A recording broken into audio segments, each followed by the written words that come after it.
This was a great day for Ohio State football. To come back to, I consider this partly my hometown, and we have a lot of guys on this staff, Kerry Combs and Tim Hinton, Mickey Marotti, and then you got Adolphus Washington, Andrew Norwell. I believe that's it. There might be a couple more, but to have almost 40,000 people show up for a scrimmage, to have the Reds Museum treat us the way they did, you know, there's so many things I wish we could do even more when we come down here. You know, Coach Hayes actually started that tradition back years ago when they would go visit a place to go play. He'd take them around and show them, and so they educate the players. And we just don't have time to do that most of the time. But I just think that's a great concept, and it's been a great trip. We're going to take them to Montgomery Inn, the boathouse, and get them a little taste of Cincinnati, Skyline Chili, Graders, the whole deal. So it's going to be a great trip. About the game, obviously it was a pass-heavy game, an area that we were not very good at last year that we have to get better.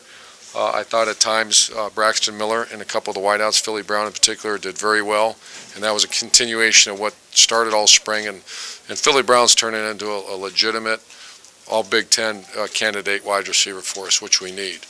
Our tight end is doing a lot of really good things. Jeff Hireman, Nick Vanette had a concussion this week, so he couldn't play. But our two tight ends I feel very good about. Devin Smith is another guy that at times he's just not consistent, and other times make great plays. You saw that last year. So I'm spending a lot of time talking about a part of our game that if we can figure that out, I would be disappointed if we're not the best offense in the Big Ten.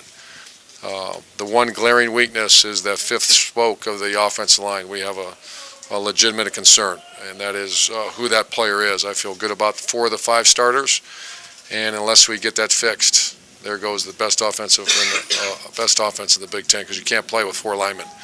So one of those young players have got to step up, and they haven't this spring.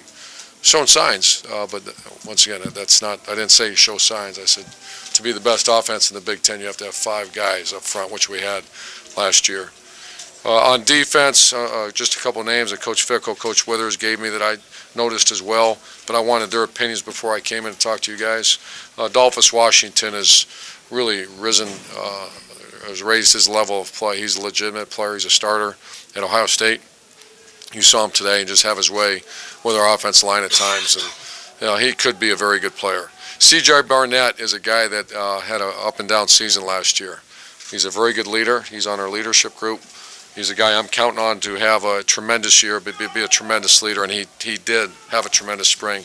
Christian Bryant is a guy that you take John Simon, Sabino, and you take the vocal leadership out of our defense, and who fills that void. CJ is certainly a guy because he's a very emotional player like John was, like Boren was, like Sabino was, and he's a guy that has to pick up that, and he did. Curtis Grant's a starting middle linebacker at Ohio State. I think I announced that a week ago. He solidified that today, and he is a fully engaged player right now, which I take my hat off to him. He was not that a year ago for whatever reason. And the last guy is we're replacing one of the most improved players in the Big Ten, Travis Howard. And Durant Grant has been challenged. He accepted the challenge and had a very good spring. So that's kind of where we're at, and I'll certainly answer any questions for you. Austin, go ahead. Urban, what's the difference in Austin as a passer from November until today? Very good pass. If you see, fundamentally, he's pretty good when it's, you know, he just got it when it breaks down. That's when it starts to go. And I thought today, it was pretty good. I didn't watch the video, obviously, but he had a couple situations where it didn't look very good. It went back to the old days. And the old days is start doing with the ball and running instead of keeping your eyes downfield.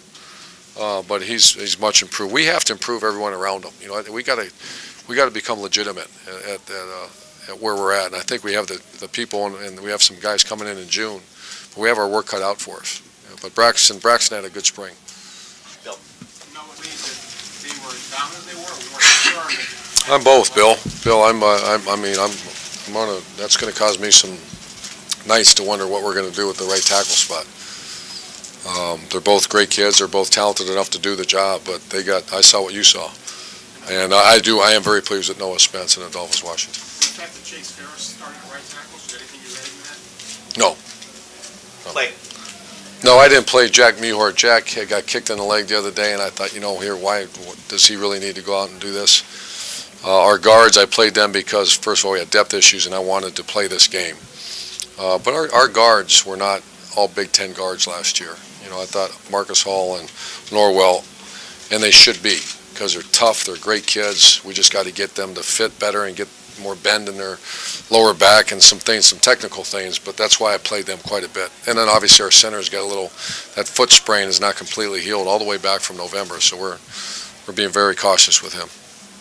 If you can be as good at tops in the Big Ten in offense, what's the front seven of defense? You talked a little bit about. Do you feel that's been solidified?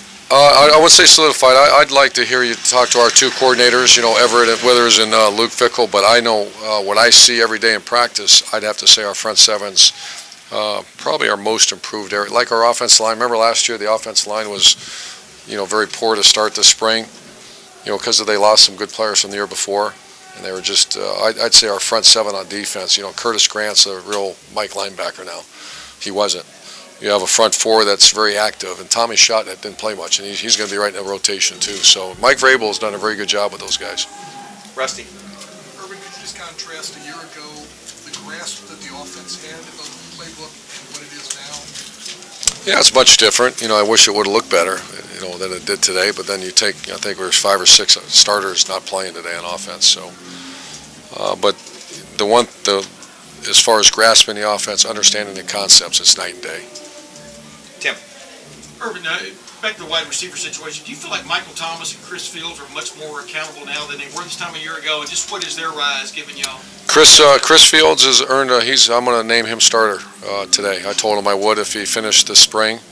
Chris Fields has earned a starting spot on the offense, which is amazing. I mean, he's a wonderful guy that last year was, just very inconsistent. But I know Tom Herman feels the same way. So he's earned a starting spot. Michael Thomas has not yet. He's one of those guys that just makes these great plays and then just makes mistakes, and that's just lack of either focus or inconsistent, just inconsistency, which great players don't have. 2 more questions so we can get you with players. Dan. Saw you get Drew Basil a number of attempts today, kicking, also punting as well. How do you feel about his progress, both kicking and punting at the end of the spring? Oh, good, not great. Good. I think he should be the best. I can't compare. I shouldn't say that, but I think I'm very happy with him as a field goal kicker. I thought for sure, especially with that nice wind at his back, he would smoke those through there. I think he finished with a 52-yarder, but after a few tries.